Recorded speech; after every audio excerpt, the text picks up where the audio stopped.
All right, that was Dan Kazungu there, the mining cabinet secretary, and we heard from a number of them. Let's speak to Abby Agina, who is at the KICC covering these proceedings for you. Abby, good afternoon. We've heard quite a bit about the successes, and we're hearing from the Treasury that the economy is still on course. Are they speaking to the specific challenges that they have faced in the last year or so? Well, many thanks, Yvonne.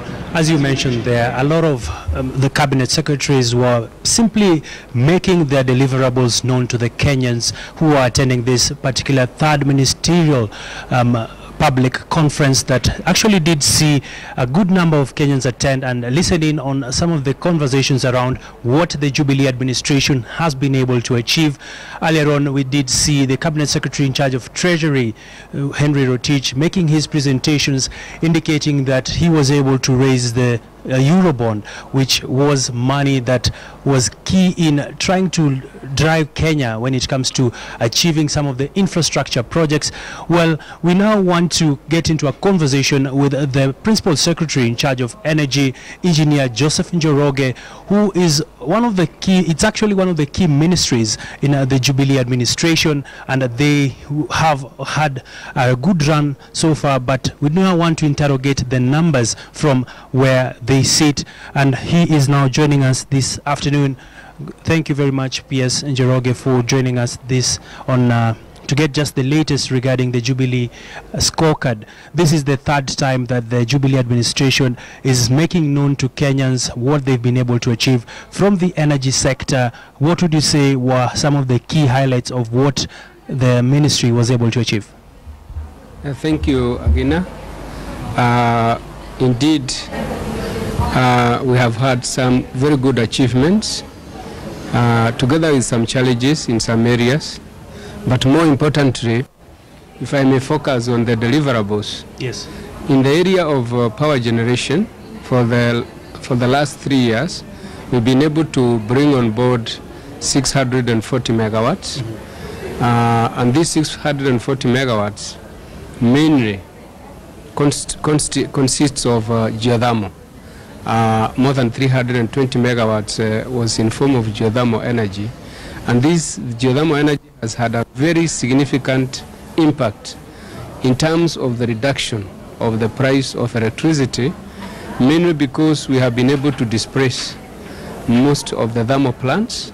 The existing thermal plants are minimally utilized, meaning that our fuel cost charge has now reduced from the then 7 shillings and 22 cents yes. to only 2 shillings and 31 cents. Which, but PS, Kenyans would argue that they haven't felt this at their households.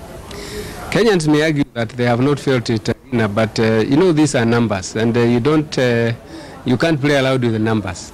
If you go to your bill and check the fuel cost charge at the onset of the Jubilee government, it was 7 shillings and 22 cents. And as we speak now, it is 2 shillings and 31 cents. And it's been around 2 shillings and 50, 2 shillings and 31 for the last about more than 6 months. Yeah. So these are tangibles, these are numbers, and that is about 68% reduction. It has happened. And when we look at the total impact on the bill for domestic customers, is about 5%. For industrial customers, it's about 27%. And for the very lowly paying customer, it's about 30%. So, and this, if you get a bill of March 2013, and then you get a bill of March 2016, and work out based on the same units of consumption, because that is important. Sometimes customers look at their bills without comparing like with like. The numbers have to be the same. The consumption has to be the same. So that is one of the deliverables. The other deliverable is in terms of the customer connectivity. We have had very good results. By March 2013, we had 2.2 million customers on the grid. As we speak, within those 3 years, we have been able to add another 2.1 million customers. Almost doubling the number of customers. And you know, the 2.2 million customers by the March 2013 had been built over a period, a very long period of time, maybe 90 years since the inception of the power sector. Finally, so that yes. change of almost doubling within 3 years is phenomenal. It is almost unprecedented. I will not imagine of any country where there has been such phenomenal growth. Thank you, PS. Just two last ones before we let you go. Of course, we do know Kenya is trying to achieve the ambitious power connection project, the 5,000 megawatts plus, which is under the Jubilee Manifesto. Being in the third year, we've just had currently installed capacity is about 2,300 megawatts. We expect another close to 2,700 before 2017. Are we likely to hit the targets? Because experts have clearly said that Kenya will not be able to meet these targets. Again, I think it is good for me to explain the background of that 5,000. The foundation of that 5,000 megawatts was an objective towards reducing the cost of electricity. And when it comes to a power system, if you increase the supply to be far above the demand, will you achieve it? There are some fixed costs that you must pay for the power plants.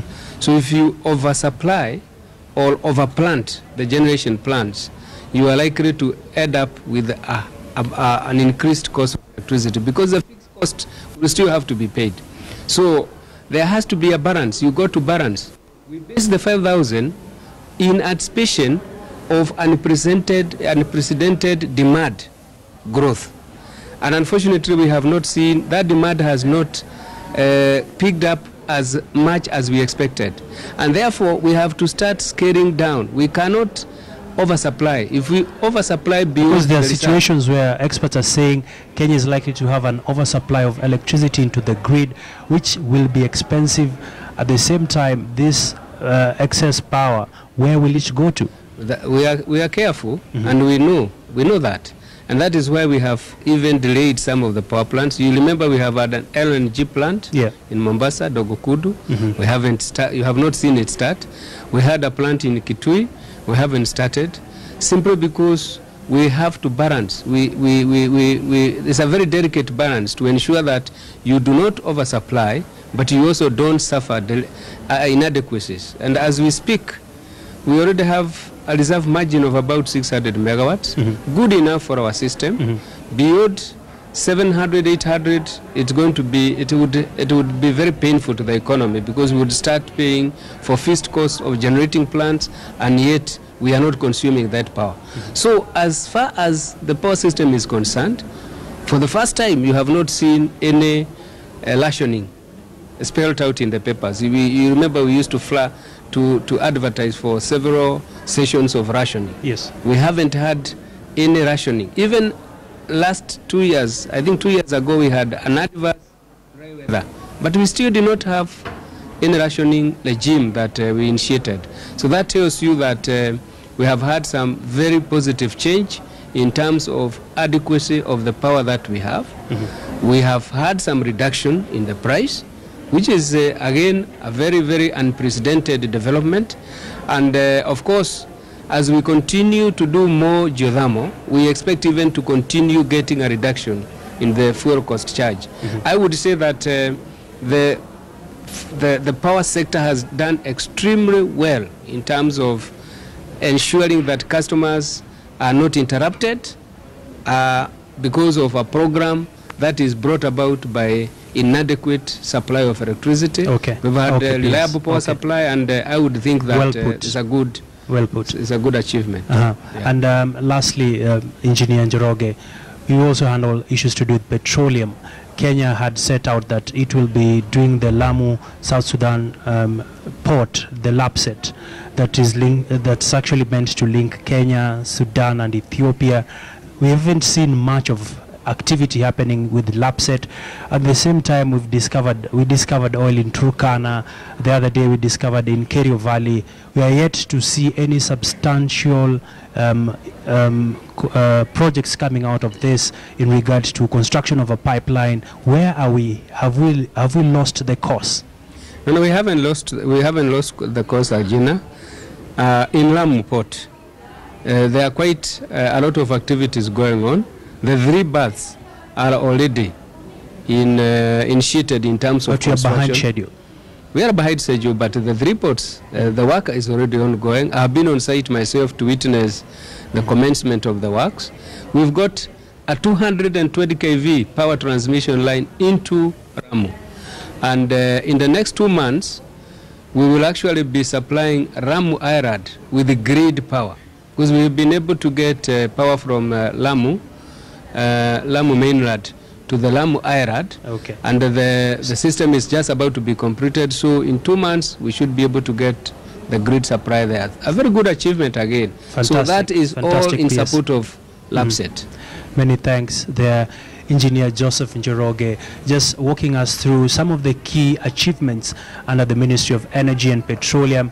Well, as you know, the Jubilee administration is marking 3 years since they took over the reins of power here in Kenya, and the ministries have been making presentations. Today we had close to 5 ministries making their presentations. That is the National Treasury, the Ministry of Foreign Affairs, we did have the Ministry of Mining, as well as Energy and Petroleum.